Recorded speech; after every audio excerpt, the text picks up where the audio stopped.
रुद्राक्ष महोत्सव 2026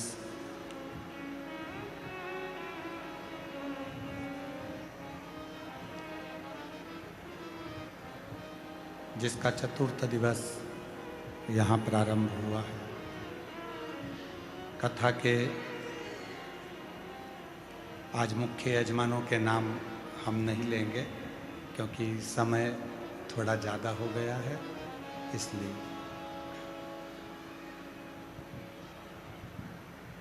इस कथा के जो भी मुख्य यजमान हैं मैं उनसे निवेदन करूंगा एक बार सब खड़े हो जाओ। जो भी मुख्य यजमान है, मैं आस्था चैनल वालों से कहूंगा कि इन सभी का दर्शन सभी श्रोता भाई बहनों को हो कि ये वो मुख्य यजमान हैं जिन पर भगवान देवाधिदेव महादेव की कृपा करुणा उनकी उदारता हुई। और ये पवित्र कथा आज आप और हम सब श्रवण कर रहे हैं। एक बार जोरदार ताली बजाएं सभी मुख्य यजमान के लिए। विराजी बैठिए।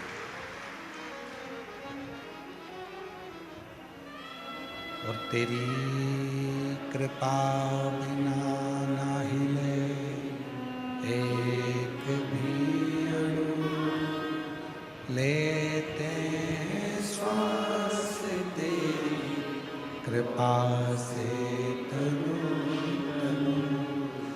बखान क्या करूं मैं रागों के ढेर का, चपटी भभूत में खजाना कुबेर का। हे गंगाधर मुक्ति द्वार ओंकार भोले ओंकार आयुषं तिहारी शंभु तारका। शिव कृपा से आज कथा के मध्य में श्री बागेश्वर धाम से पंडित श्री धीरेन्द्र कृष्ण शास्त्री जी यहाँ पधारे थे। आप सभी ने उनका उद्बोधन श्रवण किया। बड़े पवित्र भाव से आनंद से उन्होंने भगवान शिव का रुद्राक्षेश्वर महादेव का अभिषेक पूजन किया और यही कामना करी कि जो भी शिव भक्त भाव से भगवान शंकर की विरल भक्ति को धारण करे उसके संपूर्ण जीवन में उसको खुशियां ही खुशियां प्राप्त हो, आनंद ही आनंद। डबरा में जहाँ नवग्रह मंदिर का निर्माण हुआ है, वहाँ अभी कुछ दिन पहले 3 दिवसीय कथा हम भी कर आए और वही कथा का क्रम उनका भी आज प्रारंभ होना है। इसलिए थोड़ा जल्दी उनको डबरा निकलना था क्योंकि 2 बजे की उनकी कथा है। इसलिए यहाँ से थोड़ा जल्दी आप प्रस्थान करें। एक शिव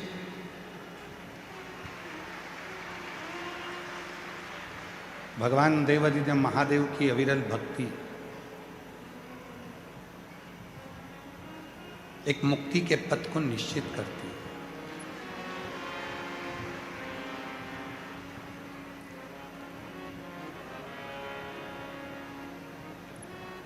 और शिव महापुराण की कथा कहती है जब भक्ति प्रबल होती है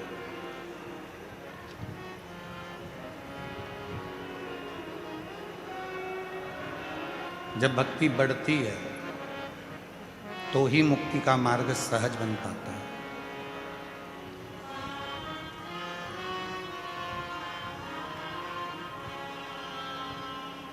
और संसार का ऐसा कोई मनुष्य नहीं है बेटा, उधर के माइक ऊंचा, संसार का ऐसा कोई मनुष्य नहीं है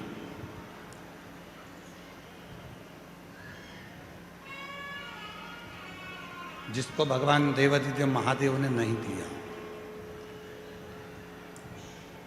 शिव पुराण कहती है, जिस दिन तुम्हारे भीतर विश्वास प्रबल हो जाता है, जिस दिन तुम्हारे भीतर विश्वास दृढ़ हो जाता है, उस दिन शिव आपकी झोलियों में खुशियां देना प्रारंभ कर देते हैं।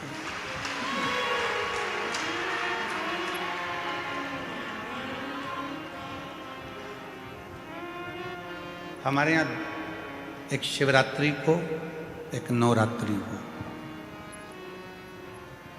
एक है शिवरात्रि और एक है नवरात्रि।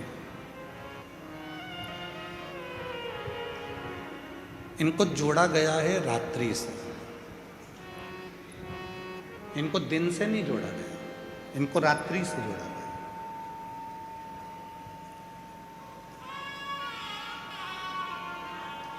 क्यों जोड़ा गया? कि शिवरात्रि कहती है, नवरात्रि कहती है कि हर रात्रि के बाद में एक सुबह आना, उसी तरह हर दुख के बाद एक सुख की घड़ी जरूर आना।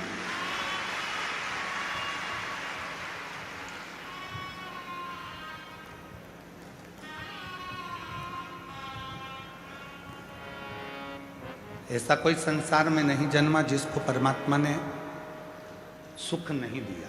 थोड़ा संघर्ष हो सकता है, थोड़ा संघर्ष होगा, थोड़ा परिश्रम होगा, पर शिव देगा जी। और मैंने तेरे ही भरोसे बाबा, तेरे ही भरोसे हवा विच उड़ती जावांगी बाबा, डोर हथों छड़ी कटी आवांगी भोले, मैं तेरी कथन शंभु, मैं तेरी कथन हवा बिच उड़ती जवानी बाबा, डोर हटो छड़ी नाम कटी भोले,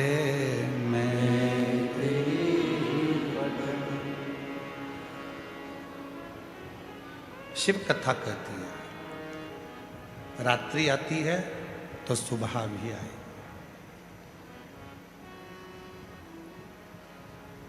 शिवरात्रि हर महीने आती है, हर महीने शिवरात्रि आकर कहती है, और प्रत्येक महीने की शिवरात्रि का अपना अपना एक नियम है।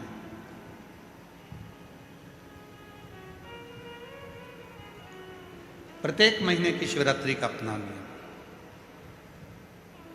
ऐसी कोई शिवरात्रि नहीं है जिसका कोई नियम नहीं।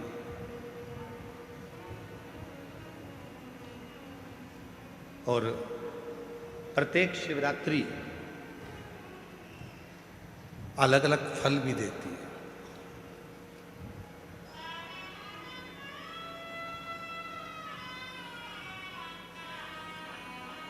कुछ ना कुछ फल प्रत्येक शिवरात्रि देती है।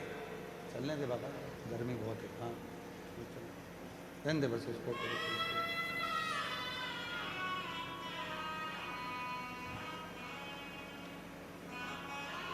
प्रत्येक शिवरात्रि फल प्रदान करती है और प्रत्येक फल अलग अलग। प्रत्येक फल जैसे महाशिवरात्रि, श्रावण के महीने की शिवरात्रि, कार्तिक महीने की शिवरात्रि, बैसाख महीने की शिवरात्रि।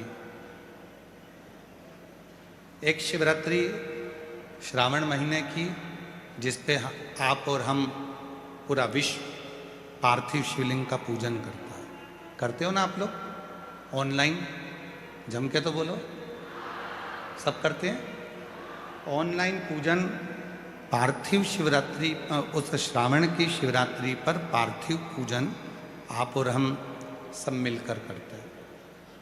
पार्थिव वो श्रावण की शिवरात्रि, यदि कभी मौका मिले तो लिंग पुराण को और शिव महापुराण का अध्ययन करिएगा, पढ़िएगा। उसमें वर्णन आता है श्रावण महीने की जो शिवरात्रि होती है, उस शिवरात्रि पर यदि कोई मनुष्य भूलवश भी मट्टी के भी यदि ढेले को उठाकर उस पर जल चढ़ा देता है तो उसके घर में कभी संपदा की कमी नहीं आती।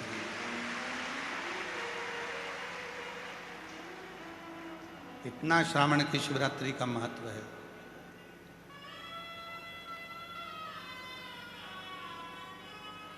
अब दुनिया के लोग केवल महाशिवरात्रि को मानते थे, सावन की शिवरात्रि किसी के स्मरण में नहीं रहती। और जब सावन की शिवरात्रि स्मरण में नहीं रहती थी तो वो सावन के महीने में ऐसे ही निकल जाती थी। पर जब से शिव भक्तों ने शिव महापुराण की कथा को सुनना प्रारंभ करा, कथा श्रवण करना जब प्रारंभ किया, तो उनके स्मरण में ये शिवरात्रि की महत्वता आई। और शिवरात्रि की महत्वता आई तो आज पूरे भारत में आप जरा विचार करिएगा, कोरोना महामारी आने के बाद एक एक व्यक्ति को धन से जूझना था, एक एक व्यक्ति को कष्ट झेलना था, क्योंकि कोरोना ने हमारे संपूर्ण विश्व को नीचे की ओर ले जाकर धकेल दिया। पर संपूर्ण देशवासियों ने जब भगवान शंकर की आराधना, एक लोटा जल और श्रावण के महीने की शिवरात्रि की पार्थिव पूजन करी और अपना संघर्ष, अपनी मेहनत, परिश्रम सबने जो करना प्रारंभ करा, तो आज हमारा भारत फिर उन्नति की ओर बढ़ गया।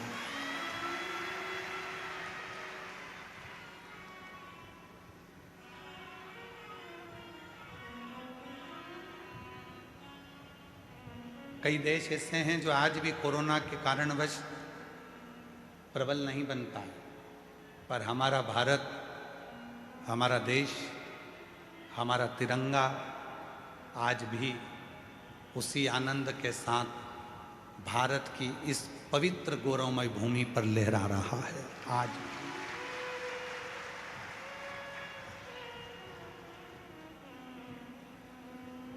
कोरोना के बाद कई देश ऐसे हैं, आप लंका को देख लो, आप अन्य देशों को देख लीजिए जिनकी हालत खराब हो गई कोरोना के बाद।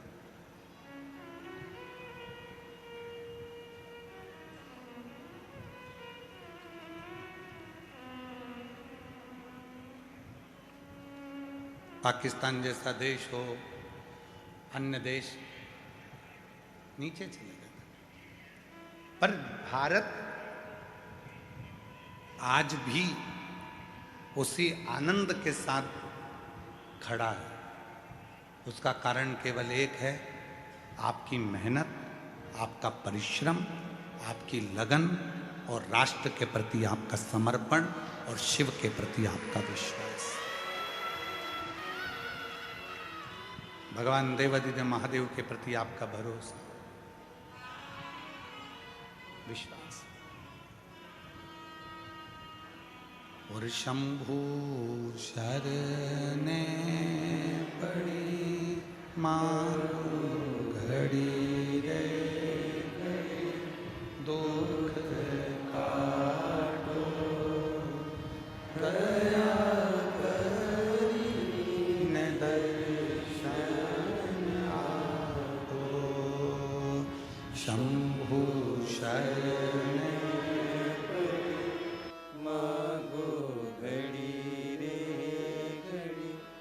दुख काटो दया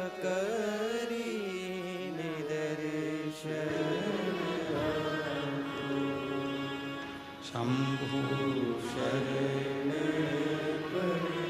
मानो दुख काटो दया करी निदर्शन। एक पार्थिव शिवलिंग हमारे पूर्व के हजारों हजार पापों को समाप्त कर देता है। एक पार्थिव पूजन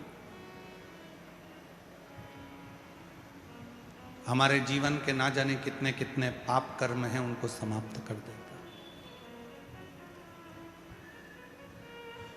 जैसे दो रिश्ते हैं, अंदर का परिश्रम, दो रिश्ते हैं।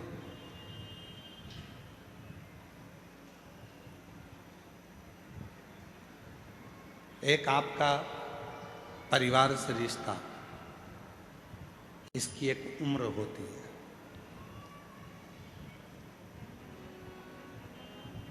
परिवार का जो रिश्ता है इसकी एक उम्र है।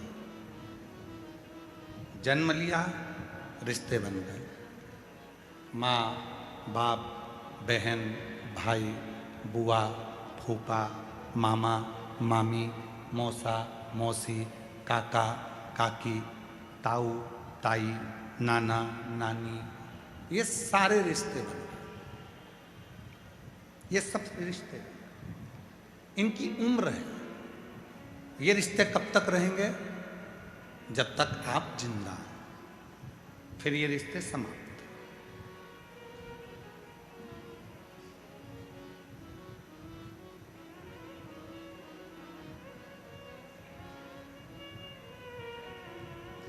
वो रिश्ते फिर समाप्त हो जाते हैं। एक रिश्ता वो होता है जो जन्म लेने के बाद से मरने तक रहता है, और एक रिश्ता वो होता है जन्म नहीं लिया उसके पहले से लेकर मरोगे उसके बाद तक एक रिश्ता चलता है। उसकी उम्र नहीं होती। वो रिश्ता है शिव से रिश्ता, क्योंकि शंकर की कोई उम्र नहीं है।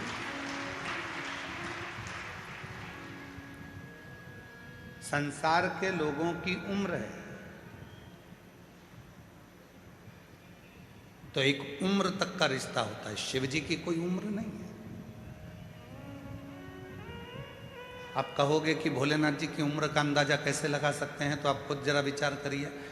सती माता प्रसूति के गर्भ से जन्म लेती हैं और गोदी में माता सती हैं। 33 कोटि देवताओं को बुलाया गया, उसमें भगवान देवाधिदेव महादेव आकर खड़े हुए। सती मैया शिव जी को देख रही हैं, शिव सती को देख रहे, सती शिव को, शिव सती को देख। रिश्ता अब सती माँ गोदी में है और भोलेनाथ जी का विग्रह, भोलेनाथ जी का स्वरूप कितना विशाल। किसने जाना?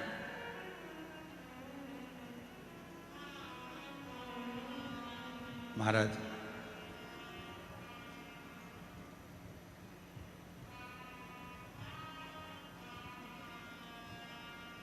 जब भगवान देवाधिदेव महादेव का विवाह सती जी के साथ में हो रहा था, तो सती जी से प्रसूति माता ने कहा था, जरा एक बार शिव जी से उम्र तो पूछ ले सती, जिससे तू विवाह करने जा रही है। एक बार उम्र तो पूछ कि शंकर जी की उम्र कितनी है। सती मैया ने शिव जी के सामने हाथ जोड़कर कहा कि आपकी उम्र कितनी है। शिव जी कहते हैं, सती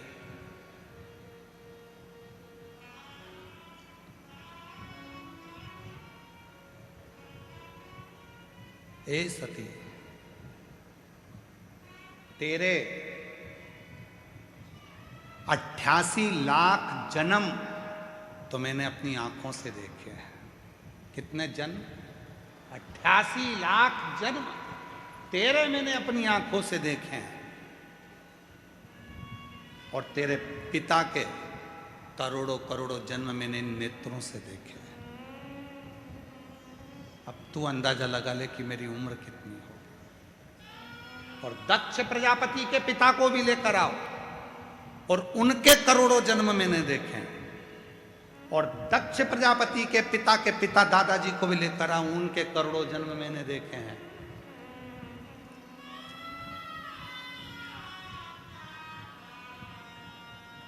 तो सती ने कहा आपकी कोई उम्र नहीं है कि अब 50 साल 60 साल 100 साल 80 साल 90 साल 1000 5000, जैसे कहा जाता है राम जी महाराज की इतनी उम्र थी, भगवान कृष्ण की इतनी उम्र थी, इतनी उम्र के ये थे।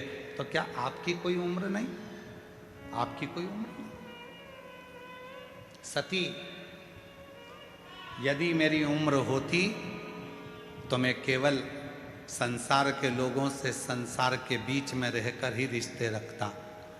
मेरी उम्र का ठिकाना नहीं है, क्योंकि मैं अमर हूँ। इसलिए जो जन्म लेता है, जो मेरा होता है, जो जन्म नहीं लिया, माँ के गर्भ में भी आया, तब भी मैं उसका साथ देता हूँ। बाहर निकलता है तो भी साथ देता हूँ, मरता है तो भी साथ देता हूँ, मरने के बाद भी साथ देता हूँ। एक रिश्ता, एक संबंध जो मुझसे दुनिया के लोग जोड़ लेते हैं, वो संबंध वो प्रबल संबंध होता है कि वो संबंध कभी खत्म नहीं होता, समाप्त ही नहीं होता। और कोई पिछले जन्म के अच्छे कर्म मुझे बाबा तेरा साथ मिला, कोई पिछले जन्म के अच्छे कर्म मुझे बाबा तेरा साथ मिला। जहाँ सारी दुनिया झुकती है, जहाँ सारी दुनिया झुकती है, मुझे वो आली दरबार मिला, दरबार मिला। कोई पिछले जन्म के अच्छे कर्म मुझे बाबा तेरा साथ मिला, कोई पिछले जन्म के अच्छे कर्म मुझे बाबा तेरा साथ मिला। जिसने जान लिया, जिसने वेद को शास्त्र को पढ़ा है, ध्यान करा है, स्मरण करा है, वो जिंदगी में पहचान गया कि शिव है क्या।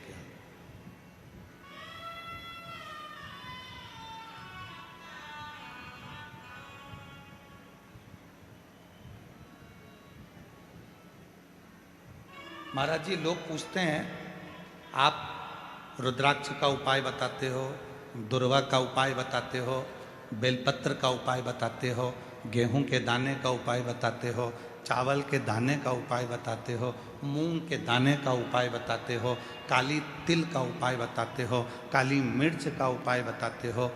क्या ये सब हमारे पुराणों में शास्त्रों में है? महाराज जी, मैं निवेदन करूंगा,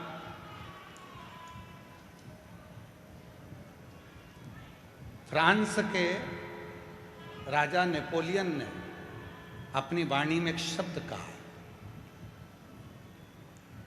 नेपोलियन ने कहा कि धरती पर मनुष्य जन्म लेने के बाद तुम्हें जो चाहिए वो तुम्हें मिल सकता है। कैसे? बस तुम्हें जो धरती पर चाहिए वो कहीं ना कहीं किसी ना किसी पुस्तक में हमारे पुरखों ने लिख दिया है। उस लिखे को तुम अनुभव करना चालू कर दो और तुम्हें दुनिया का सारा सुख प्राप्त हो जाए।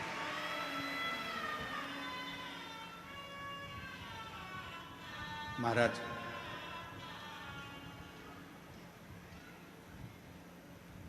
पढ़ना पड़ेगा। पहले टीवी कम थी, पुस्तक ज्यादा थी।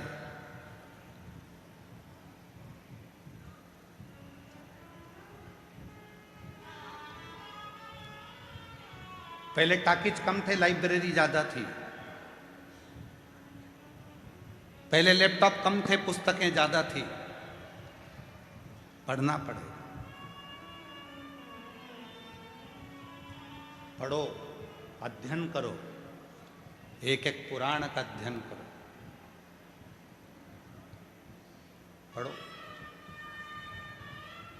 और जिस दिन तुमने पढ़ना चालू कर दिया, हम फिर कहेंगे गीता प्रेस गोरखपुर की सारी पुराणे अपने घर में ले आओ, रोज प्रतिदिन एक एक पुराण का अध्ययन करा करो कि सियोर वाला बाबा दुर्वा चढ़ाने का बोला है तो कहाँ से बोला है, उसको पढ़ो, मिलेगा तुम्हें। अध्ययन करो, कौन सी पुराण से बोल रहे हैं मालूम पड़े, अध्ययन। सब कुछ लिखा है हमारे वेद व्यास जी ने पुराणों में, ऐसी कोई चीज नहीं है जो पुराणों में या शास्त्रों में वर्णन नहीं कर।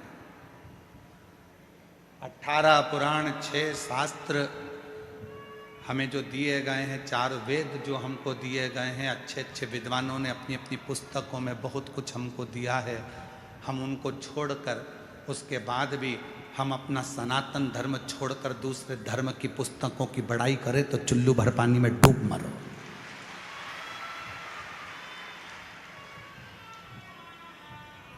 अपने सनातन धर्म की पुस्तकों को छोड़कर, 4 वेदों को छोड़कर, 6 शास्त्र को छोड़कर, 18 पुराणों को छोड़कर, और हमें दूसरा धर्म यदि पसंद आ रहा है कि उनकी उसमें ये लिखा था तो उनके उसमें ये लिखा था तो उनके उसमें ये लिखा था, हमारे पुराणों में, हमारे शास्त्रों में, हमारे वेदों में कम लिखा है।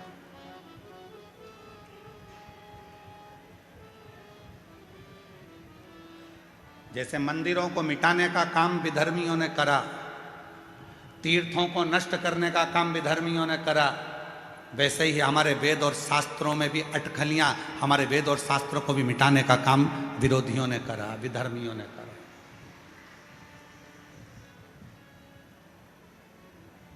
पढ़ता नहीं है व्यक्ति, बस कह देता सियोर वाले महाराज जी ने कहा था, ये करा वो करा, सियोर वाले महाराज जी ने बोला था कि बेलपत्र को ऐसे चढ़ाना, ऐसे। एक बेलपत्र की डंडी की दिशा की भी मूलता रहती है कि डंडी कहाँ रखना है।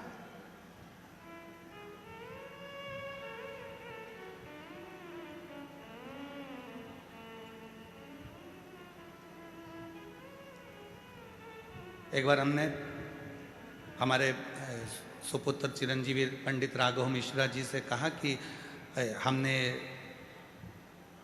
शिव पुराण में पढ़ा है कि बेलपत्री की डंडी का मुख संतान के लिए चाहिए तो उसको इस तरह से रखा जाता है, और बीज की पत्ती का मुख ऐसा रखा जाता है। जरा इसका असर होता है क्या? कोई ऐसा शास्त्र है क्या? कोई ऐसा साइंस है क्या? तो हमने कहा तुम्हारे गूगल में सर्च करो, क्या वो साइंस है? तो पंडित राघव मिश्रा जी ने उसको निकाला और उसको निकाल कर वो हमको बता रहे थे। कहाँ बैठे हैं वो? राघव कहाँ है? हाँ, दे उसको माइक दो, जरा माइक दो, वहीं से बोलो। हाँ, वहीं से।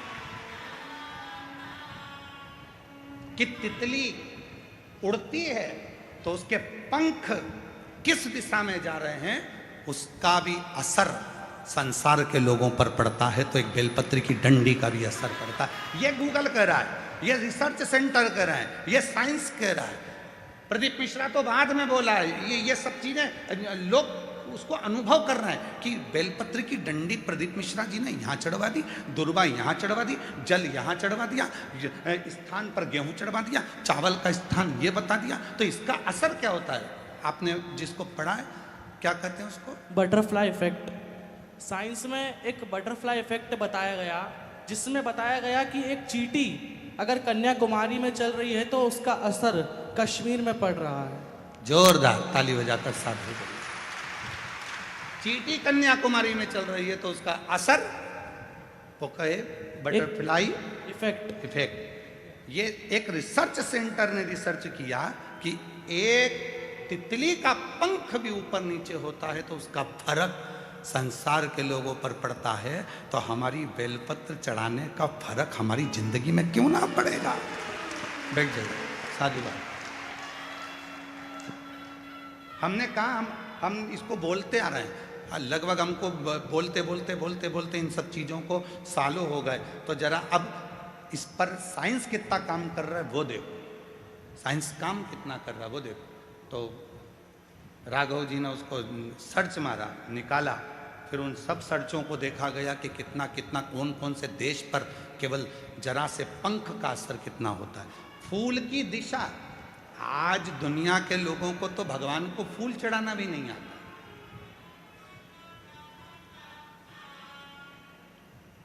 हम आपसे पूछें कि शिव जी को फूल कैसे चढ़ाया जाता है, हम आपसे पूछें कि भगवान को फूल कैसे चढ़ाया जाता है, तो आप फूल दो जरा।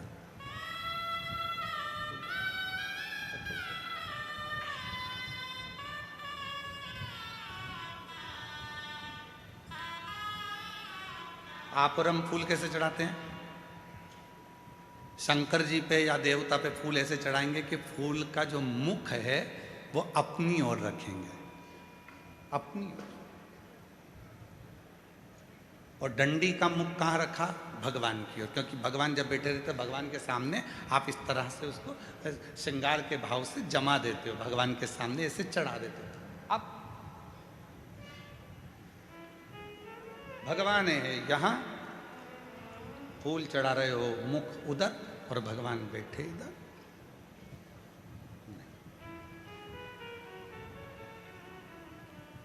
डंडी का मुख अपनी ओर हो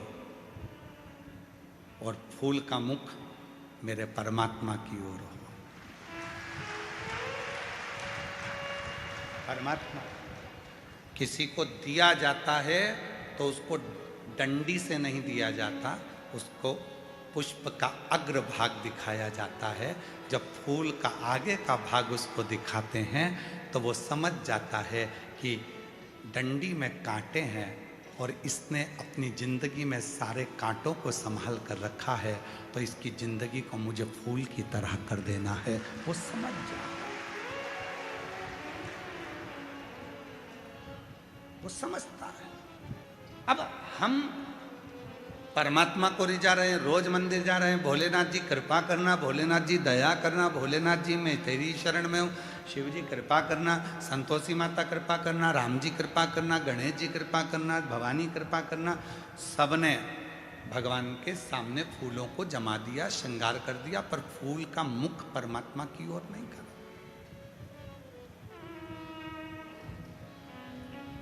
हम क्या सोचते हैं कि फूल जो भी मंदिर देखे उसको अच्छा लगना चाहिए, उसको ये नहीं देखा कि भगवान को अच्छा लगा कि नहीं लगा, अपने को अच्छा लगना चाहिए। और फल हमें मिला नहीं, पूरी जिंदगी हो गई।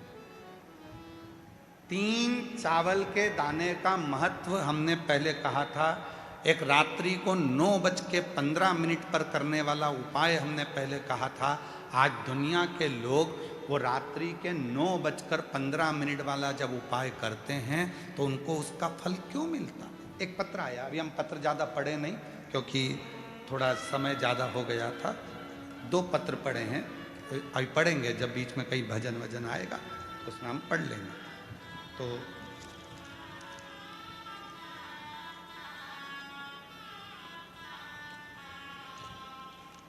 मनीषा पति सुंदरलाल सापले, जिला बड़वानी, मध्य प्रदेश से आई है।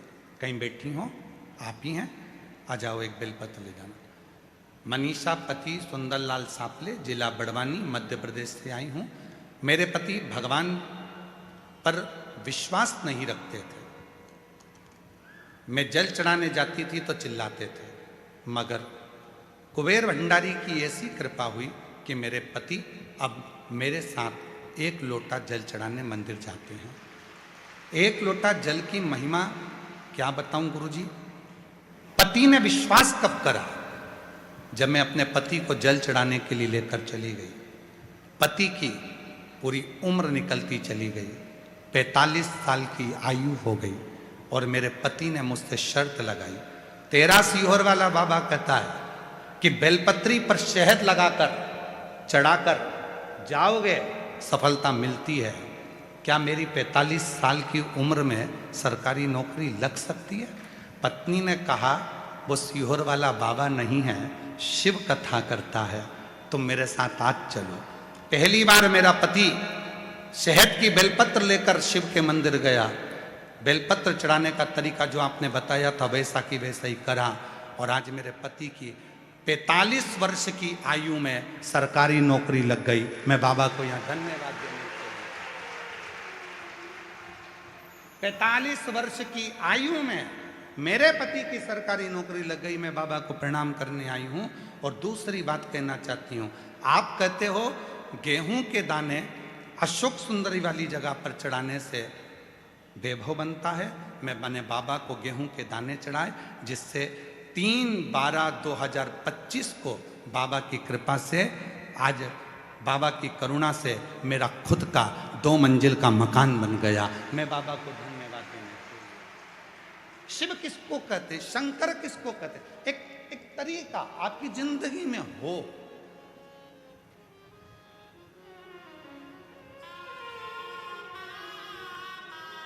हमारा चिकित्सा विभाग कहता है दूध पीना है तो दूध को पीने के लिए खड़े होकर पिया जाता है, और पानी को पीना है तो बैठकर पिया जाता है, शरीर के लिए ठीक होता है।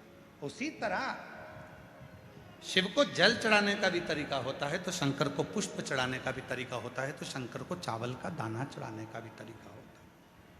ये दुनिया के लोग जितना विरोध करना है इनको करें, पर उस विरोध का हल जब निकलेगा जब आप खुद अपनी पुराणों में अध्ययन करोगे कि सियोर वाले महाराज ने बोला, तो बोला कहाँ से, उसका अध्ययन करो, उसको पढ़ो। जैसे नेपोलियन, फ्रांस के राजा नेपोलियन ने कहा कि हमारे बुजुर्गों ने, हमारे गए हुए उन संतों ने अपनी पुस्तकों में सब कुछ लिख दिया, बस उसको तुम जितना अपने शरीर पर उतारोगे उतना तुम्हारा वैभव बढ़ते चले जाएगा। आप उतारो तो शरीर। हम केवल मोबाइल तक रह गए, हम केवल लैपटॉप तक रह गए, हम केवल टीवी तक रह गए, पर हम पुस्तकों को छोड़ दिए, हमने पढ़ना छोड़ दिया, हमने अध्ययन करना छोड़ दिया।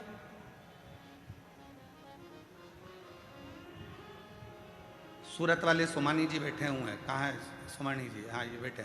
सोमानी जी के घर पर हम जब सूरत में गए तो इनका बड़ा पोता बहुत बोलता है, और वो बड़ा पोता हमारे पास में आकर बैठ गया, और पास में बिल्कुल बाजू में आकर बैठा। उसका फोटो भी हम कल आपको होगा तो दिखाएंगे। बिल्कुल बाजू में आकर बैठा, और बाजू में आकर बैठकर बोलता है कि बहुत आगे बढ़ने के लिए क्या करना चाहिए? तो हमने कहा खूब पढ़ना चाहिए। तो कहा ये तो मम्मी भी बोलती है, ये तो दादी भी बोलती है। तो हमने कहा गुरु भी यही बोलता है, पढ़ो, तुम बढ़ जाओ।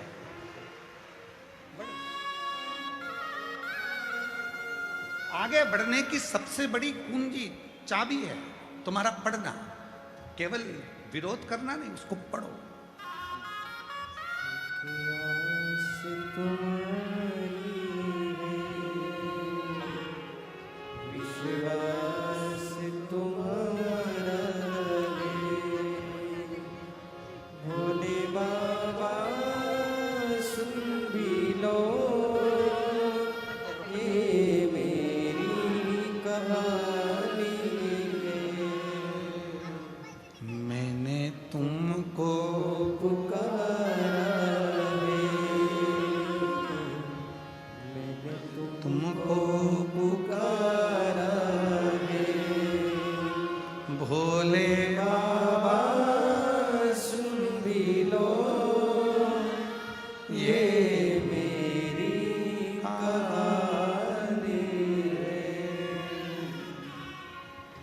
बाबा का स्मरण तरीका होता है, बेलपत्र चढ़ाने का तरीका होता है, पुष्प चढ़ाने का तरीका होता है, जल चढ़ाने का तरीका होता है, भगवत भजन करने का।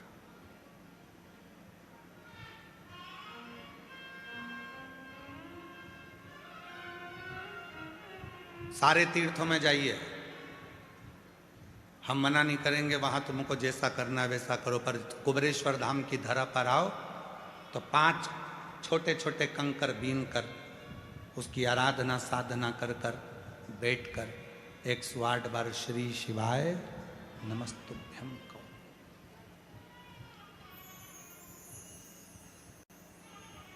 एक कंकर को अपने साथ ले जाओ, 4 कंकर छोड़ जाओ,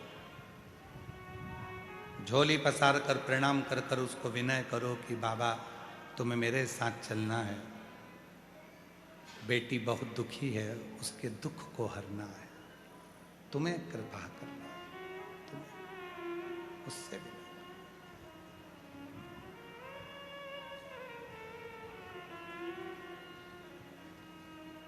और मेरे बाबा दया करना, मैं तेरे भरोसे, मेरे बाबा दया करना, मैं तेरे भरोसे, ना घर के भरोसे हूँ, ना परिवार के भरोसे हूँ, ना घर के भरोसे हूँ, ना परिवार के भरोसे हूँ, मेरे भोले दया करना, मैं तेरे भरोसे हूँ। भोले बाबा दया करना, मैं तेरे भरोसे हूँ। हम उसके आश्रित हो जाएं, आश्रित। कई लोग कह देते हैं, आपने कहा कि एक बेलपत्र लेना, एक चावल का दाना लेना, एक दुर्वा लेना। कभी आप कह देते हो कि कनेर का फूल के साथ लाल कलर का चावल का दाना लेना। सबका तरीका अलग, सबका स्वरूप अलग, सब फल देते हैं, बस विश्वास के साथ करना होता है, विश्वास के साथ। एक पत्र आया है,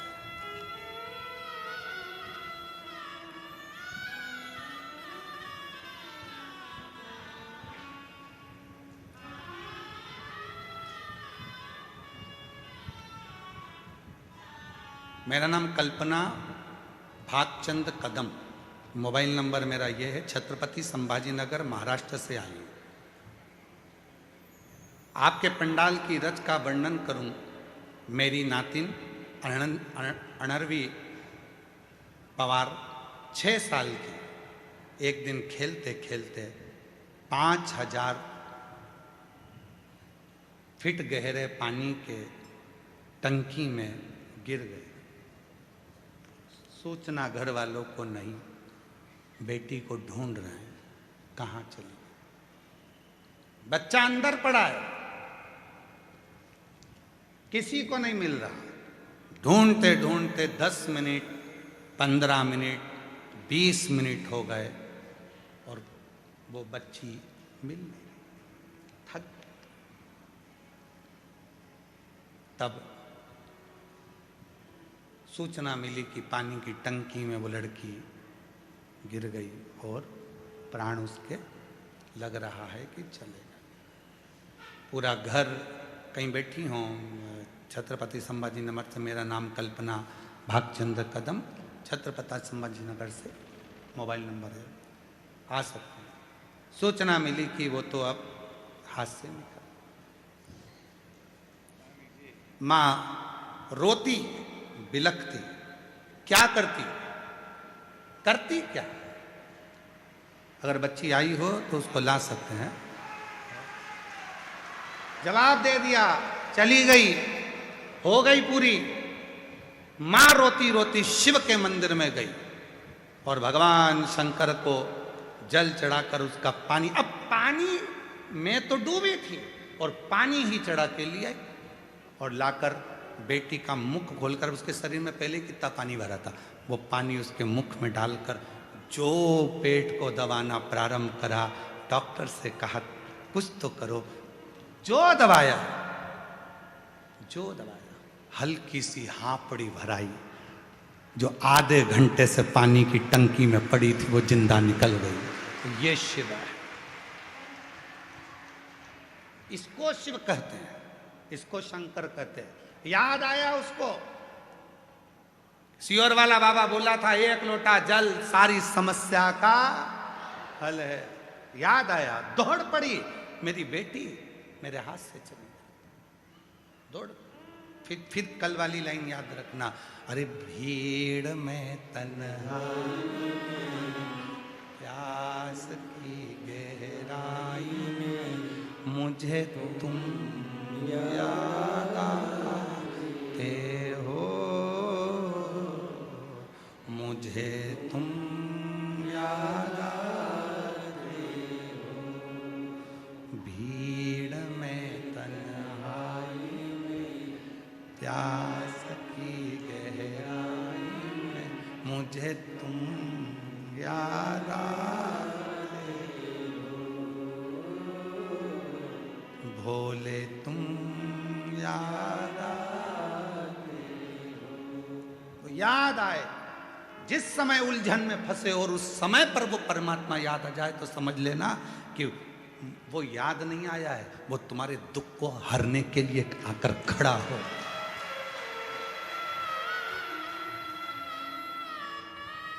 तुम्हारे दुख को मिटाने के लिए वो खड़ा हो गया। वो याद नहीं आया, वो स्वतः आया, स्वतः। रोते नहीं, अब खुश हो जाओ। अभी तो बापा ने दे दी बात, रोते नहीं, आंसू बचो, अच्छा आंसू बचो,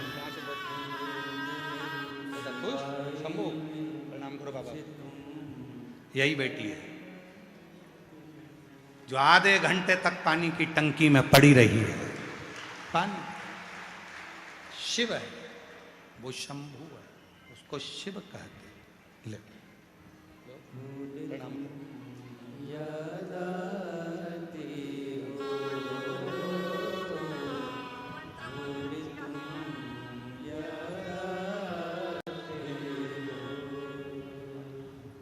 मुझे तुम याद आते हो, मुझे तुम याद आते हो। वो याद आना चाहिए, और जब वो याद आएगा तुम्हारा आधे से ज्यादा दुख अपने आप समाप्त हो जाएगा।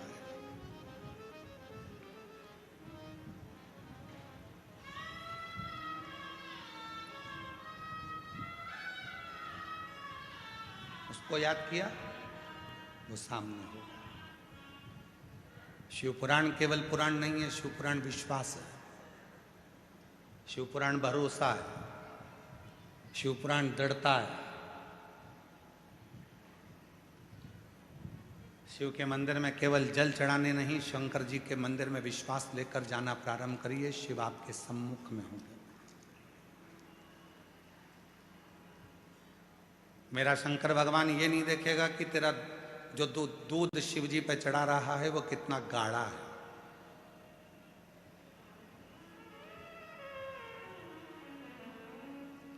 लोगों से लड़ लेते हैं, क्यों भैया हमने तुमको 600 रुपए दिए है और तुमने इतना पतला पतला दूध शंकर जी को चढ़ाने के लिए दे दिया। शिव जी नहीं देखता कि दूध गाढ़ा कितना है, शिव जी ये देखते हैं कि तेरा विश्वास कितना गाढ़ा है।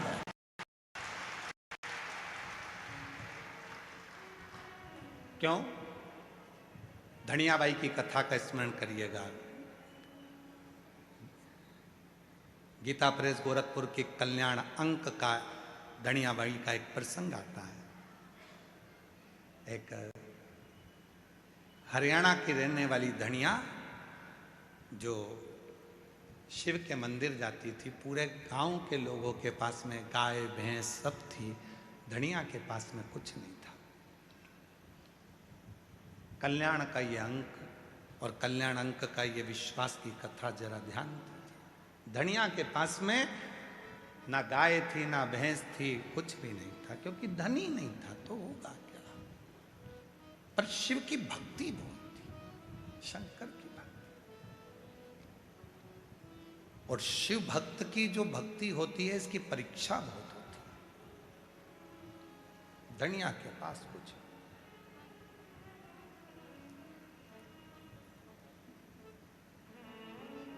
दो बेटे हैं, दोनों दिन भर काम करते हैं, थोड़ा सा जो मिलता है उससे गुजारा कर लेते हैं, जो मिल गया। शिवरात्रि का उत्सव आ गया।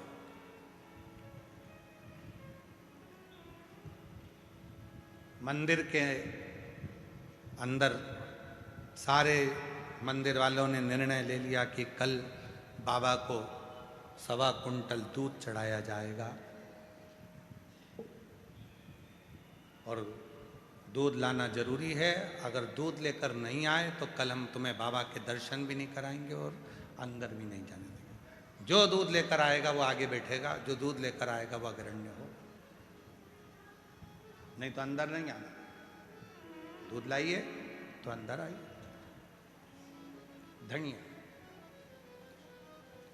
आज मंदिर नहीं गई। बेटों ने पूछा, मां तू मंदिर नहीं गई? हाँ। क्यों? वो घर में दूध नहीं है ना। तो दूध नहीं है तो दूध से मंदिर का क्या मतलब? आज तो शिवरात्रि है, तुझे तो मंदिर जाना चाहिए। दूध नहीं है तो दूध से क्या नहीं। वो मंदिर में सब ने बात करी कि कल मंदिर में जल वही चढ़ाएगा या मंदिर में वही आएगा जिसके पास में दूध हो, और वो दूध लेकर आना। वो दूध लेकर आना। बेटे गए सेठ जी के यहाँ जाकर कहा, मैं तुम्हारे यहाँ झाड़ू लगाता हूँ, थोड़ा सा दूध मिल जाता तो मेरी माँ मंदिर चली जाती। सेठ जी कहने लगे, तेरा बाप रख के गया? तेरा बाप रख कर गया है क्या दूध? रत्ती भर ना दिया है।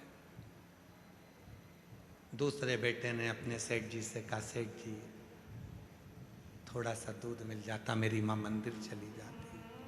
काम कर, भीख मंगना है तो बाहर जा, यहां काम करता है ना, बस रोटी मिलती है ना, बस चल काम कर। दूसरा बेटा भी हताश हो गया।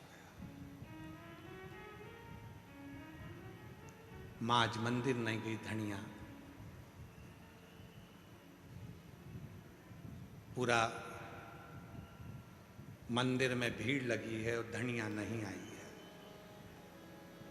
जितनी बेचैनी धनिया को शिव से मिलने की थी, उतनी बेचैनी मेरे कैलाश अधिपति शंकर को धनिया से मिलने की थी। उतनी बेचैनी। वो लाइन फिर स्मरण में लाई है, तुझसे मिलने के लिए तेरी कसम, तुझसे मिलने के लिए तेरी कसम, एक मुलाकात जरूरी है सनम, एक मुलाकात जरूरी है सनम। धनिया घर में रो रही है, बिलख रही है। आज बाबा का दर्शन शिवरात्रि पर नहीं हुआ। शिवरात्रि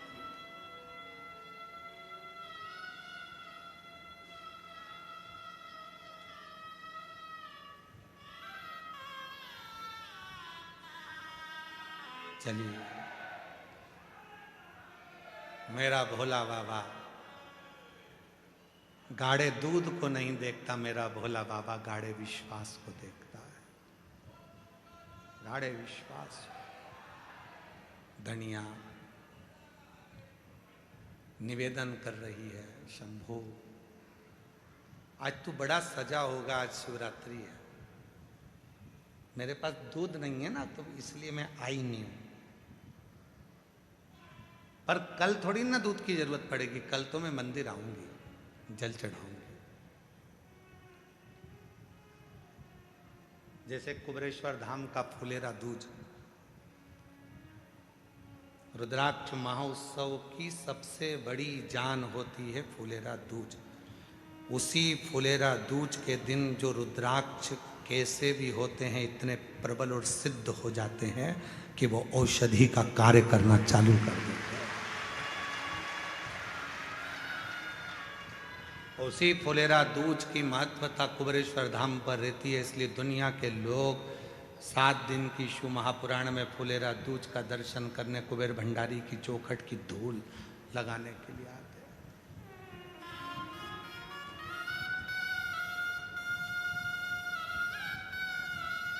और अब की बार तो बाबा ने बड़ी कृपा करी कि कथा के छठे दिन, जिसको हम लोग शिवरात्रि कहते हैं, छठे दिन को उसी दिन फुलेरा दूज भी पड़ रहा है 19 तारीख को।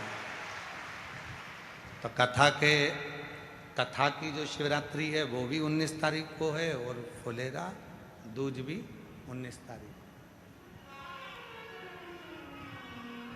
फुलेरा दूज भी 19 तारीख। और शिव महापुराण की कथा, शिव महापुराण की शिवरात्रि और फुलेरा दूज तीनों का संगम इस कुबेरेश्वर धाम पर, बाबा के धाम पर होगा और पूरा विश्व उसको, पूरी दुनिया उस फुलेरा दूज के महाउत्सव को देखेगी। जनमानस के आनंद का केंद्र।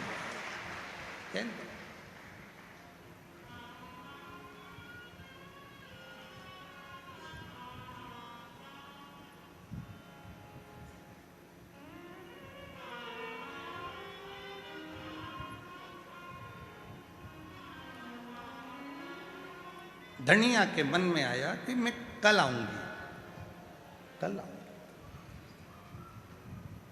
आज तो दूध चढ़ना है ना, तो मेरे पास में है नहीं, मैं कल जरूर आऊंगी, कल पहुंचू। शिव जी से वो ऐसी बात कर रही है मन में। आप लोगों में से कई मेरी बहनें ऐसी हैं, कई मेरी जीजियां, कई मेरे जीजा, कई मेरी बेटियां, कई बेटा, कई मेरे बुजुर्ग माँ बाप ऐसे हैं जो बैठे बैठे भगवान से बात करते रहते हैं। बात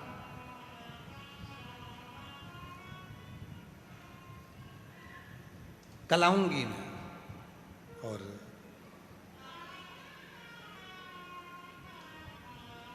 दूसरे दिन पहुंच गई, लोटा भर के जल था। दरवाजे से अंदर जा रही थी, एक बुजुर्ग, मस्तक पर त्रिपुंड लगा हुआ था, बड़े बड़े नेत्र थे, बड़ा सुंदर सा दिख रहा था। डंडा टेक कर आकर खड़ा हो गया। मां, ए मां, थोड़ा सा दूध दे देना तेरे लोटे का, थोड़ा सा दूध तेरे लोटे का दे दी ना। धनिया कहती है, रे बाबा सटिया गया के, हरियाणा की भाषा है, सटिया गया है के?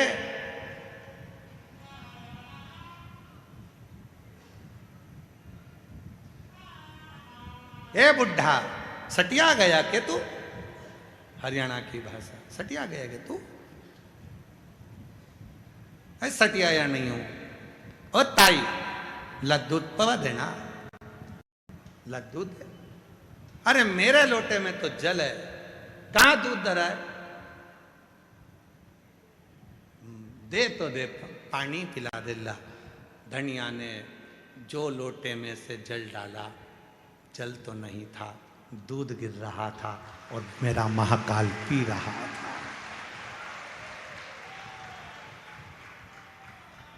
लोटे में से जल गिर रहा था और मेरा महाकाल पी रहा था। मेरा शंभु उसको ग्रहण कर रहा था, शिव ले रहा था। धनिया की आंख से आंसू बह गए, दौड़कर मंदिर में पहुंच गई। शिव लिंग के सामने कहती है, आज तो तेरी ये बेटी ना दूध ला पाई ना जल ला पाई। शिवलिंग में से महाकाल प्रकट होकर कहते हैं, मैंने तो बाहर ही तुझसे दूध ले लिया था तो जल। विश्वास है तो सियोर का कंकर भी शंकर है, और विश्वास नहीं है तो पूरी दुनिया में कितने भी मंदिर चले जा, तुझे शिव कभी नहीं मिल सकता है। शिव नहीं मिल सकता। मेरा ओ घड़दानी, मेरा शंभू, मेरा त्रिकालदर्शी, मेरा कैलाशी, मेरा अविनाशी, मेरे शिव गाढ़ा दूध नहीं देखते, मेरे शंकर भगवान गाढ़ा विश्वास देखते हैं कि तेरे अंदर विश्वास कितना है, भरोसा कितना है, दृढ़ता कितना भरोसा, कितना विश्वास। और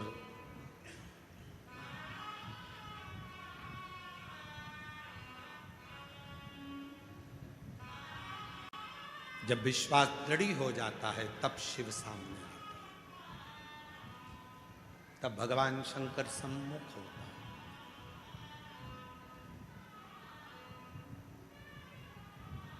उसको पहचानने के लिए बहुत कुछ जरूरत नहीं है कि तुम बहुत सारा आडंबर दिखाओगे, बहुत सारा दिखावा करोगे तो शिव तुम्हारे सम्मुख में होंगे। शिव को कुछ नहीं, शिव तो सहज सरल शिव शिव है। भगवान सहज हैं, सरल हैं, उनको कुछ नहीं, उनको तो भोला सा स्वभाव, भोला सा स्वरूप। चलो ये कथा भी जान दो, एक महाभारत की कथा भी आती है। महाभारत का एक चरित्र आता है। महाभारत की कथा में एक वर्णन आता है, कुरुक्षेत्र में महर्षि मुद्गल जी रहते थे, शिव के भक्त थे। एक नियम उन्होंने अपनी जिंदगी में बनाकर रखा था मुद्गल जी ने। महर्षि मुद्गल ने एक नियम बनाया था, फसल कट जाती थी, फसल के दाने जो जमीन पर गिरते थे उन दानों को, फसल के दानों को उठाकर लाते थे, उससे भोजन पकवाते थे और उससे 3 भाग कर देते थे। 1 भाग परिवार का, 2 भाग एक संत ऋषियों का और दूसरा घर पर आए हुए अतिथियों का। 3 भाग होते थे।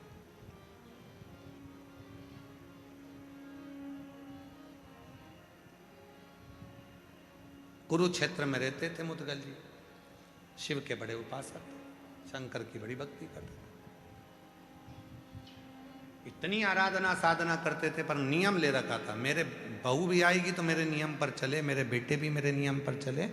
और पिता ने जो नियम बनाया है उस पर यदि संतान चलती है तो एक दिन उन्नति के मार्ग पर आगे बढ़ ही जाती है, निश्चित। मुद्गल जी ने नियम, और मुद्गल जी ने क्या नियम बनाया कि जो भी जमीन पर अन्न गिरेगा उसका दाना लाएंगे, उसको पिसवा कर उसका अनाज बनाकर पकाकर 3 हिस्से करेंगे। 1 हिस्सा भगवान ऋषियों के लिए, दूसरा तिथियों के लिए और तीसरा अपने परिवार के। यही क्रम चलता रहा, चलता रहा, यही क्रम चलता रहा। अब बारी आई है मेरे भोले बाबा की परीक्षा की। शिव जी ने परीक्षा लेने के लिए एक ब्राह्मण का रूप ले लिया और मुद्गल जी के घर पहुंच गए। कब पहुंचे? जब पूरी पृथ्वी पर अकाल पड़ गया, अन्न का दाना ही नहीं होता, और अन्न का दाना ना होकर अकाल जब समाप्त हुआ तो लोगों ने अपनी जमीन को जोता है, तैयारी करी है और अन्न बोया है। उसमें से थोड़ा सा अन्न उठाकर लाए थे, थोड़ा सा मिला था, बहुत थोड़ा सा, उसके भी 3 हिस्से कर दिए गए थे। एक संत ऋषि के लिए, दूसरा तिथि के लिए, तीसरा अपने परिवार के लिए। और मिला कितना था? आज 3 महीने के बाद जो खाने के लिए भोजन मिला था उसमें केवल एक गासा, एक कोरा, एक टुकड़ा हिस्से में आया था। मुद्गल जी के हिस्से में, मुद्गल जी की धर्मपत्नी के हिस्से में, उनके बेटे के हिस्से में, उनकी बहू के हिस्से में केवल एक टुकड़ा अन्न का आया। एक टुकड़ा, इससे ज्यादा नहीं, केवल एक टुकड़ा।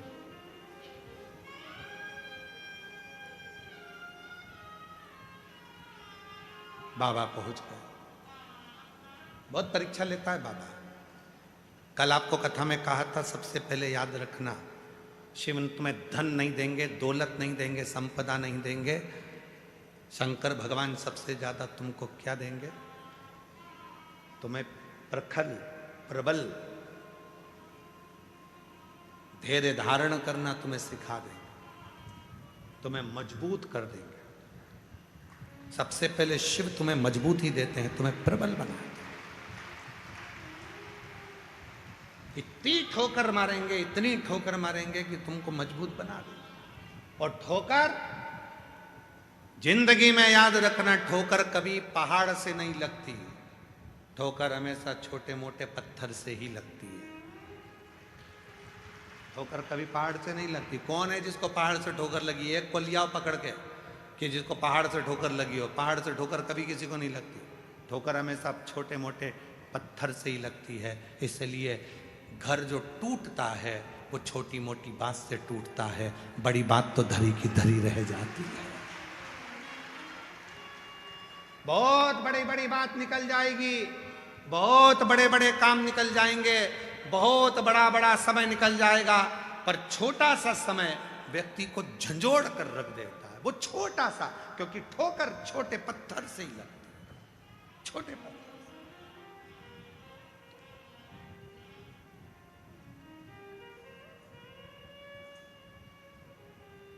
आप लाखों की संख्या में आए हो, जितने ये 3 डूम का 1 डूम है, पीछे 3 डूम लगे हैं, इधर पंडाल अलग लगा है, इधर टेंट पंडाल अलग लगा है, मंदिर प्रांगण में लोग बैठे हैं, 3 पंडाल पीछे हैं, ग्राउंड में लोग अपना अपना चादर लगाकर झोपड़ी बनाकर बैठे हुए हैं, नीचे धर्मशाला के कहीं कहीं पेड़ों की छांव में लोग बैठे हुए हैं।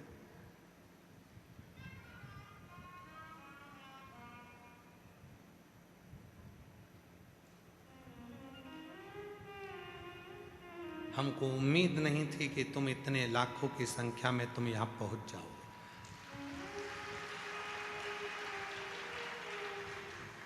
कारण अब की बार हमने कथा में बहुत कम मात्रा में निमंत्रण दिया। क्यों? क्योंकि व्यवस्थाएं करने में हमको लग रहा था कि ये पहले रुद्राक्ष उत्सव वहाँ होता था, जगह छोटी पड़ती थी, फिर करा, व्यवस्थाओं को बढ़ाते बढ़ाते बढ़ाते बढ़ाते आज इस ग्राउंड को भी कहीं अहंकार होगा तो वो भी टूट गया, जो आप इतनी संख्या में पहुंचे हो। गागर में सागर। पहले पिछले रुद्राक्ष उत्सव का रजिस्टर देखे तो उस रजिस्टर में था कि 80 कुंटल आटा एक दिन में उठता था। आज का रजिस्टर यदि आप चेक करेंगे तो 250 कुंटल आटा एक दिन में उठ रहा।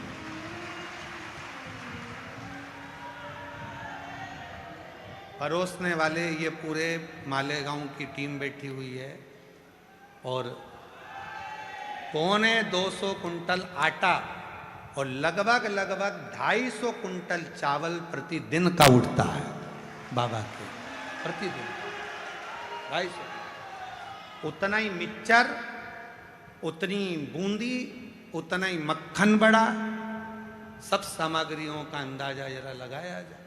और आप लोगों ने गागर में सागर भर दिया। समिति ने भी पूरी व्यवस्थाएं कि शौचालय आपको मिले पक्का, कहीं इधर उधर भटकना ना पड़े, जी आराम से स्नान कर सकें। 5 रुपए की पानी की बोतल, पीने के पानी के लिए बड़े बड़े, जो हमने पहले कहा था कि नगर पालिकाओं में बड़े बड़े आरओ के पॉइंट लगते हैं, ऐसा केवल कुबरेश्वर बाबा के भक्तों के लिए, बाबा के लिए लगाया। ऐसी चार्जिंग पॉइंट, पार्किंग स्थल समिति की ओर से निशुल्क, पानी निशुल्क, भोजन निशुल्क, ठहरना आपका निशुल्क, सब शिव भक्तों की है, शिव भक्तों को लगा। भक्ति है।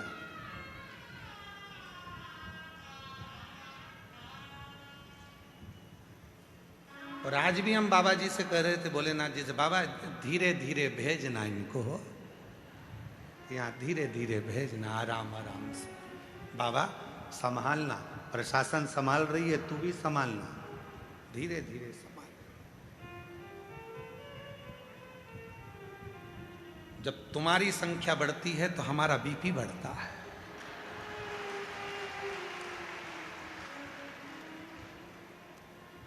लोग पूछते हैं महाराज जी आज तुम्हारा चेहरा उतरा है, ये बढ़ गए हैं।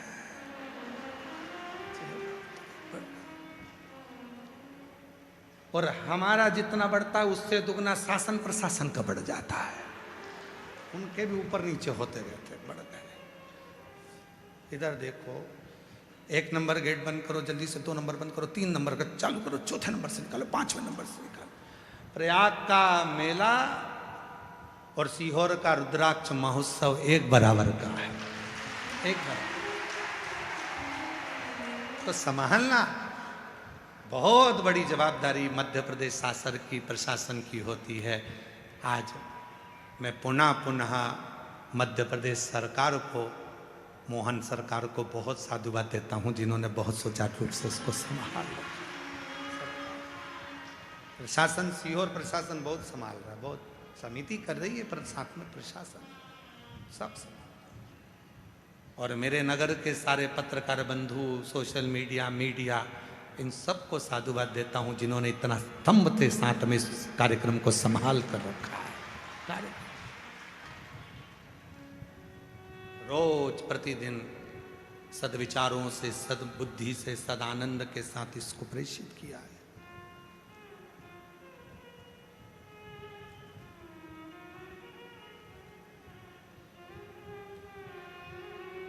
शिव कथा कह रही है, मुदगल ऋषि का चरित्र करा। शिव परीक्षा बहुत लेते हैं, बहुत परीक्षा, इतनी परीक्षा लेते हैं कि परीक्षा की फिर क्यों, क्योंकि वो तुम्हें बुलंद मजबूत करना चाहते हैं। बहुत ठोकर देगा शिव, बहुत ठोकर देगा।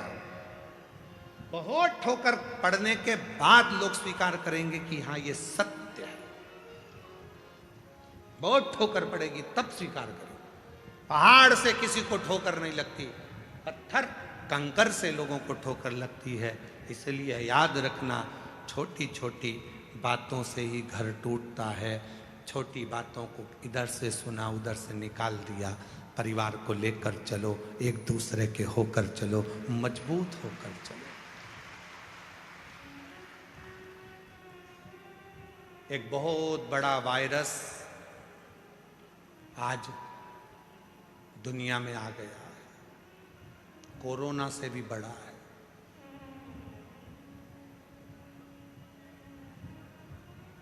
उससे बचना है। पूरी दुनिया में एक वायरस आया है और बहुत बड़ा वायरस है, उससे बचना है। वो कोरोना से भी बड़ा है, बर्बाद कर देगा तुमको। वो वायरस का नाम है क्या बोला, किसने बोला, कब बोला, क्यों बोला, मेरे लिए बोला, तेरे लिए बोला, किसके लिए बोला, क्यों बोला, कब बोला, कैसे बोला, सही में बोला कि गलत में बोला, मेरे लिए बोला। ये वो वायरस है जो तुम्हारे घर को भी और तुम्हें भी एक दिन बर्बाद करके रख देता है। ये वायरस तुम्हें भी बर्बाद कर देता है, तुम्हारे घर को भी बर्बाद कर देता, अपने आप को भी बर्बाद कर देता। क्यों? मेरे लिए बोला था, हाँ मेरे लिए। उसने बोला, कब बोला, कैसे बोला, क्यों बोला, किसने बोला, ये बोला ही वायरस है। कैसे बोला, उसकी इतनी हिम्मत, मेरे लिए बोला, कब बोला, ये वायरस है बहुत बड़ा। ये व्यक्ति को बर्बाद कर देता। और जिस दिन तुमने सोच लिया आग लगे बस्ती में, अपन रहो मस्ती में, क्या किसको रोइए, चादर तान के सोइए, वो वायरस दिमाग से निकल जाएगा। बोल दिया तो बोल दिया, जान दे। अपन तो कड़ी चावल खाओ और श्री श्रीवाय नमस्ते, जान दे, बोले जान दे, क्या कर भजन। शिवोहम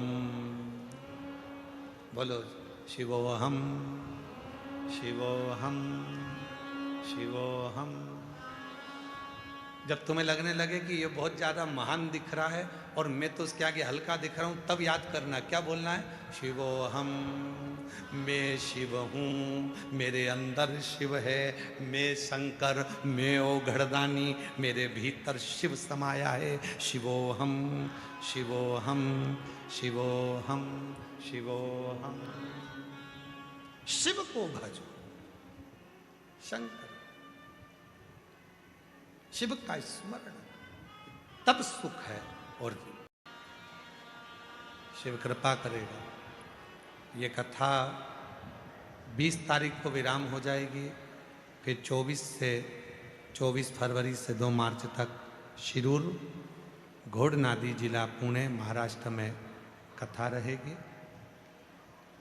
शिरूर महाराष्ट्र की धरा पर वो कथा 7 दिन की रहेगी। उसके बाद में 10 मार्च से 16 मार्च तक भुसावल, महाराष्ट्र में कथा रहेगी। फिर कथा 20 मार्च से 26 मार्च तक जयपुर, राजस्थान में रहेगी। ऐसा कथाओं का क्रम चलेगा, जिसका लाभ आप और हम सब लेंगे। हृदय से बाबा कुबेर भंडारी की पवित्र धरा पर बाबा से निवेदन करें, विनय करें, प्रार्थना करें, विनती करें और अपने मन के भाव को बाबा से कहें। साथ में बोलिए, विनय करिए, निवेदन करिए।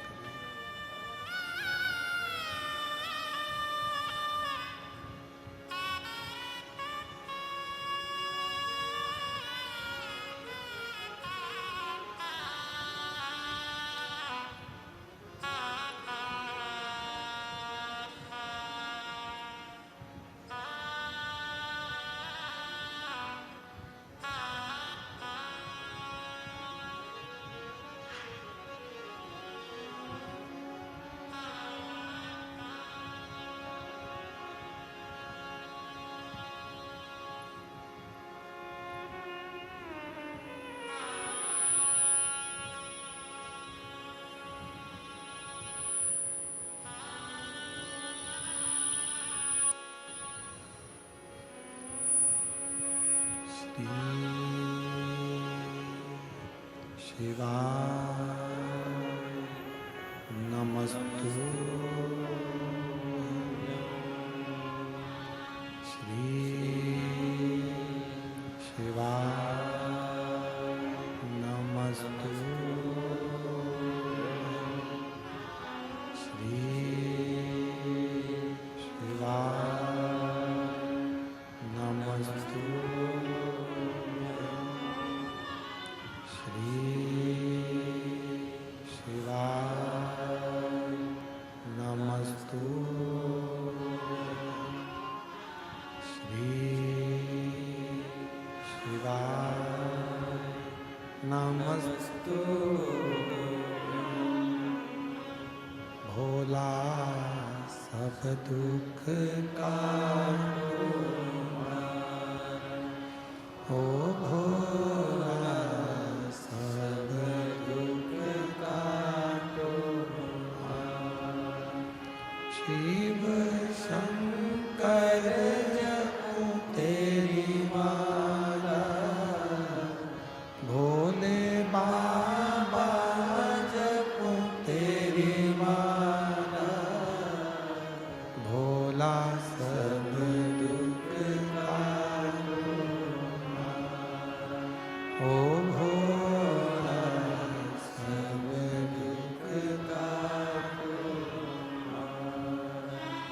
वेश है मंगलकारी, वेश है मंगलकारी। शमशान वासी हमारा, शमशान वासी हमारा। ओ भोला सब दुख काटो। ओ भोला सब दुख काटो।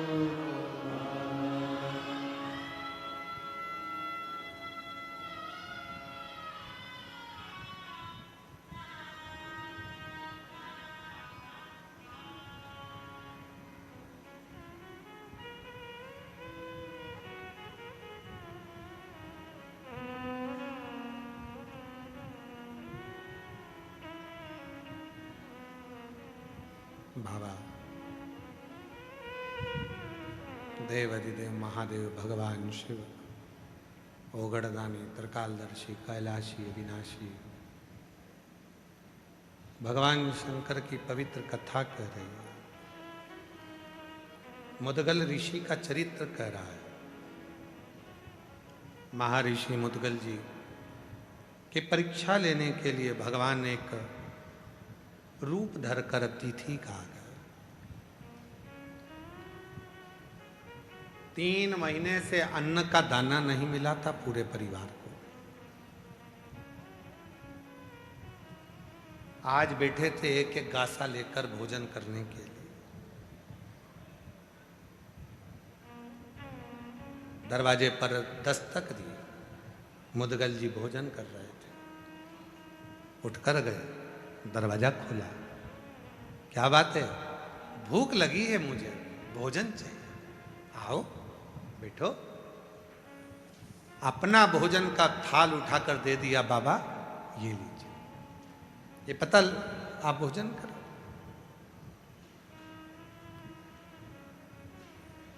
ये लो।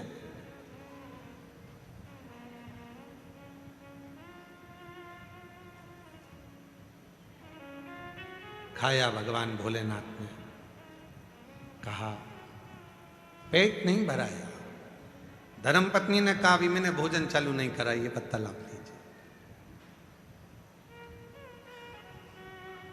3 महीने बाद अन्न का एक निवाला मिल रहा था। शिवजी वो ले लिए। बेटे ने कहा बाबा हमारे पास ज्यादा नहीं है, पर अभी मेरी भूख मिटी नहीं है। बेटे ने कहा ये मेरी पत्तल ले लीजिए। बहू की आंख से आंसू बह रहे थे। पापा, पिताजी, मैं अपना भोजन नहीं दूंगी, क्योंकि 3 महीने से मेरे पेट में एक अन्न का दाना नहीं गया। गर्भ में बच्चा है, उसको भी भोजन नहीं मिला।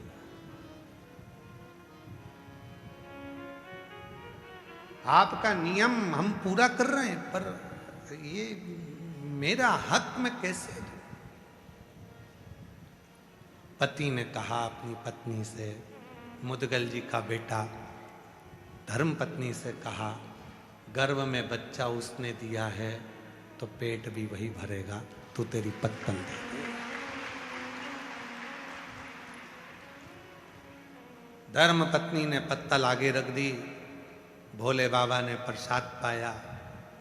बाहर निकलकर मुदगल जी को लेकर गए और कहा तेरे घर कभी संपदा की कमी नहीं होगी और तेरे गोत्र में भी कभी संपदा की कमी नहीं।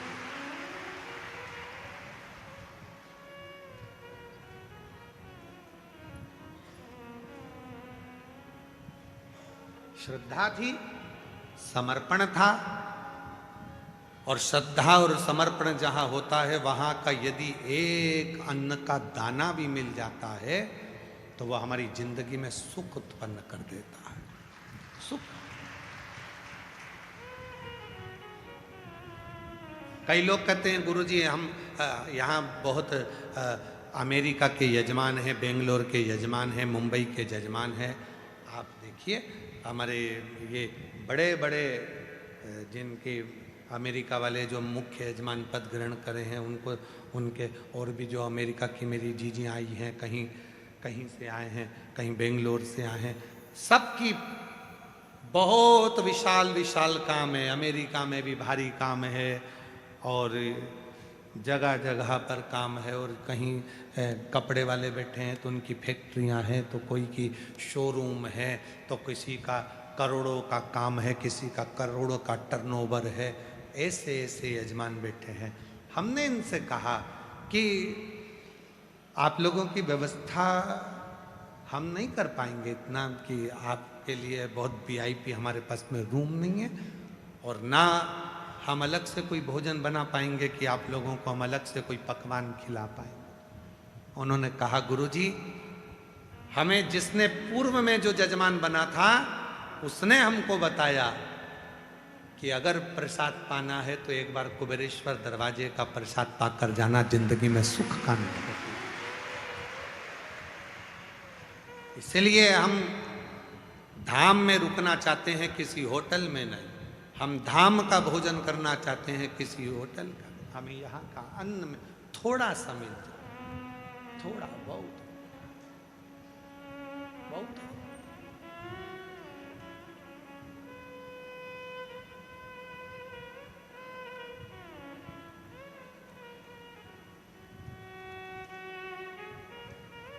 अब कल का प्रसंग है। कल एक बहुत बड़े अच्छे खूब धनिक सेठ आए थे। वो अब आए रात को तो उधर का भंडारा पूरा बंद हो गया।